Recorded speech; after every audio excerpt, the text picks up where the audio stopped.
Sederalun keluarga Zubaidah tak kuasa menahan kesedihan setelah rumah yang dihuninya hangus terbakar. Kebakaran juga terjadi pada rumah toko milik M. Yusuf Ismail.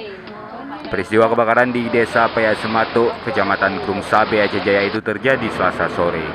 Keluarga Zubaidah diketahui tengah mempersiapkan segala sesuatunya menjelang pesta pernikahan salah satu putrinya yang direncanakan dilakukan pertengahan bulan depan. Api membakar seluruh bagian dan isi rumah. Bahkan semua peralatan untuk persiapan pernikahan anaknya tak terselamatkan. Dalam peristiwa itu, dua warga ikut mengalami luka bakar di mana salah seorang di antaranya sedang mengandung. Keduanya dilaporkan terjebak saat api membakar kedua bangunan itu. Untuk perawatan, kedua korban dilarikan ke RSUD Teguh Umar. Dari Calang, Saadul Bahri, Serambi On TV.